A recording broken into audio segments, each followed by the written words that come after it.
रूस और चीन के बाद भारत अब चौथी अंतरिक्ष महाशक्ति बन गया है। डीआरडीओ के वैज्ञानिक ने एंटी सैटेलाइट मिसाइल इस सेट मिसाइल से लो अर्थ ऑर्बिट में 300 किलोमीटर दूर सैटेलाइट को 3 मिनट में एब्रोगेटेड कर दिया है। नमस्कार दोस्तों, आज जो आप ये वीडियो देख पा रहे हैं या सोशल साइट यूज कर पा रहे हैं या फिर मोबाइल फोन से बात कर पा रहे हैं, ये सब सैटेलाइट और रडार से ही तो पॉसिबल है। तो आज मैं बात करूंगा कि सैटेलाइट कैसे काम करती है। वीडियो इंटरेस्टिंग होने वाली है, वीडियो लास्ट तक देखें, आपको सारा प्रोसेस और सैटेलाइट का वर्क समझ आ जाएगा। तो स्टार्ट करते हैं। सैटेलाइट यानी उपग्रह जो अपने से कहीं बड़े ग्रहों को चारों ओर चक्कर लगाता है। तो इस हिसाब से चंद्रमा भी एक सैटेलाइट है, क्योंकि वो पृथ्वी की चारों ओर चक्कर लगाता है। लेकिन ये प्राकृतिक सैटेलाइट है, इसलिए हमारे अकॉर्डिंग नहीं चलेगा। इन प्राकृतिक सैटेलाइट से प्रेरणा लेकर दुनिया भर के वैज्ञानिकों ने अलग अलग मकसद के हिसाब से खुद सैटेलाइट बनाए हैं और पृथ्वी की ऑर्बिट में छोड़ दिए हैं। काम के हिसाब से इन सैटेलाइट के साइज अलग अलग हैं। इसे 3 कैटेगरी में विभाजित किए हैं। पहला, इमेज और स्कैनिंग के लिए लो अर्थ ऑर्बिट सैटेलाइट का प्रयोग किया जाता है। ये पृथ्वी के काफी पास होती है। इनकी ऊंचाई 160 से 1600 किलोमीटर तक होती है। ये दिन में कई बार पृथ्वी के चक्कर पूरे कर लेते हैं। दूसरा, नेविगेशन के लिए मीडियम अर्थ ऑर्बिट सैटेलाइट का प्रयोग किया जाता है। ये सैटेलाइट करीब 12 घंटे में धरती का एक चक्कर पूरा कर लेती है। इनकी ऊंचाई 10,000 किलोमीटर से 20,000 किलोमीटर तक होती है। तीसरा, कम्युनिकेशन के लिए हाई अर्थ ऑर्बिट सैटेलाइट का प्रयोग किया जाता है। ये धरती के करीब 36,000 किलोमीटर की दूरी पर होती है। ये पृथ्वी की गति के साथ ही उसका एक चक्कर लगाती है। ये सैटेलाइट मानव जीवन में सबसे अहम भूमिका निभा रहे हैं, जिसमें कि टीवी देखना, मौसम का हाल, मोबाइल में जीपीएस, नेविगेशन, फोन पर बातचीत आदि तमाम काम सैटेलाइट के जरिए ही संभव हुए हैं। इस तरह सैटेलाइट का प्रयोग कुछ देश दूसरे देशों की निगरानी के लिए भी करते हैं।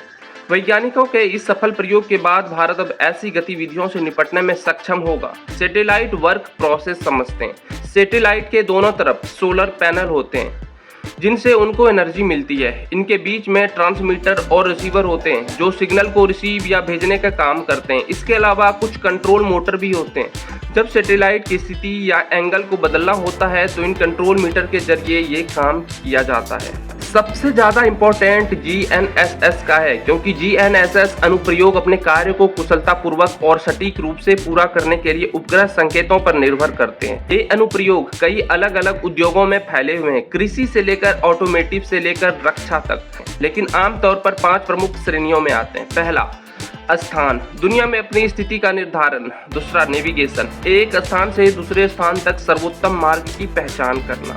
तीसरा, ट्रैकिंग, दुनिया में किसी वस्तु की गतिविधि पर नजर रखना। और चौथा, मानचित्रण, किसी विशिष्ट क्षेत्र का मानचित्र बनाना। पांचवा, समय निर्धारण, 1 सेकंड के अरबों हिस्सों के भीतर सटीक समय की गणना करना। उदाहरण के लिए, किसानों को बीज बोने, खाद डालने और कटाई को बेहतर बनाने के लिए अपने खेतों पर लगातार मार्गों की आवश्यकता होती है। वो अपने उपकरणों के स्थान पर ट्रैकिंग के लिए जीएनएसएस का प्रयोग करते हैं।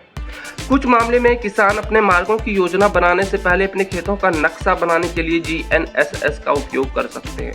ऑटोमेटिव स्पेस में वाहन स्थान और नेविगेशन उद्देश्यों के लिए जीएनएसएस का उपयोग करते हैं। यदि वाहन स्वायत्त है तो पर्यावरण में संभावित खतरों की निरंतर निगरानी के लिए ट्रैकिंग और भी महत्वपूर्ण हो जाती है। आप जब भी लाइव आते हैं तो सैटेलाइट कैमरे इवेंट की गतिविधियों को कैप्चर करते हैं। फिर वह जानकारी मोबाइल प्रोडक्शन स्टूडियो को भेजती है। उसके बाद संकेतों को संसाधित और एनकोड किया जाता है। फिर उसे उपग्रह पर भेजा जाता है। उपग्रह सिग्नल को बढ़ाता है। इस घटना को देखने के लिए एम्पलीफाइड संकेत को पृथ्वी पर भेजा जाता है, ताकि उसे पूरी दुनिया देख सके। सैटेलाइट से फायदा तो है ही, क्योंकि बिना सैटेलाइट का कुछ भी पॉसिबल नहीं है, लेकिन इससे नुकसान भी है। जब मैं आपको प्रोसेस, वर्क और बेनिफिट्स बता ही दिया हूँ, तो नुकसान भी बताना बहुत ज़्यादा जरूरी है।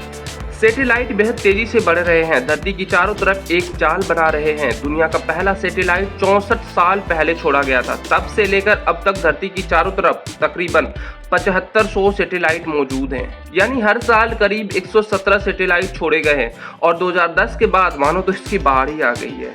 2010 के बाद 2020 तक धरती की निचली कक्ष, लोअर अर्थ ऑर्बिट, जिसे शॉर्ट में लियो भी बोलते हैं, इसमें 1300 से ज़्यादा सैटेलाइट पहुंचाए गए हैं। 2021 में सितंबर तक 1400 से ज़्यादा सैटेलाइट लॉन्च किए गए हैं। तो कुल मिलाकर धरती की निचली कक्षा में सितंबर 2021 तक 7500 से ज़्यादा उपग्रह चक्कर काट रहे हैं।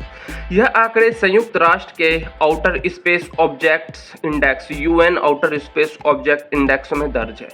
साथ ही अंतरिक्ष में बढ़ते सैटेलाइट की वजह से ट्रैफिक जाम होगा, आपस में टकराने समेत कई तरह के खतरे होंगे, जिसके बारे में आरोन बोले उनके साथी वैज्ञानिकों ने मई 2021 में एक रिपोर्ट थी जो साइंटिफिक रिपोर्ट्स के नाम से जर्नल में प्रकाशित हुई थी। आरोन ने कहा कि हमें अंतरिक्ष के लिए ट्रैफिक मैनेजमेंट सिस्टम को अत्याधुनिक बनाना होगा। दूसरी दिक्कत वैज्ञानिकों की ही होगी, उन्हें सुदूर अंतरिक्ष में नजर रखने के लिए सैटेलाइट की परत को इस पार देखना होगा। इसके अलावा रॉकेट लॉन्च और रॉकेट री एंट्री की वजह से वायुमंडल में प्रदूषण फैलेगा। London street natural history museum के अनुसार धरती की निचली कक्षा में इस समय 12.8 करोड़ सैटेलाइट के टुकड़े घूम रहे हैं, जिसमें से 34,000 टुकड़े तो 4 से 10 इंच के हैं। ज्यादा सैटेलाइट जाने से अंतरिक्ष के में कचरा जमा होने की खतरा और बढ़ जाएंगे। ऐसी स्थिति में सैटेलाइट के सुरक्षित संचालन में दिक्कत आएंगी। कचरे से टकराने से सैटेलाइट टूट सकते हैं। निचली कक्षा में ज्यादा देर तक रहने की वजह से सैटेलाइट पर अल्ट्रावायलेट किरणों का दुष्प्रभाव होगा, जिससे वह फट सकता है।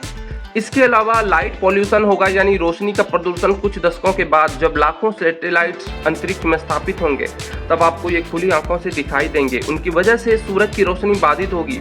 साथ ही इनके धातु और सोलर पैनल्स पर पड़ने वाली सूरज की तेज किरणें परावर्तित होकर धरती पर गिरेगी, जिससे प्रकाश प्रदूषण होता है। अरोन बोली द्वारा लिखी गई एक रिपोर्ट के मुताबिक भविष्य में रात में मिलने वाली रोशनी का 8% हिस्सा सैटेलाइट के चमक से मिलेगा। आपको ये वीडियो कैसी लगी कमेंट में जरूर बताएं। साथ ही चैनल पे नए हैं तो चैनल को सब्सक्राइब और वीडियो को लाइक करके जाएं।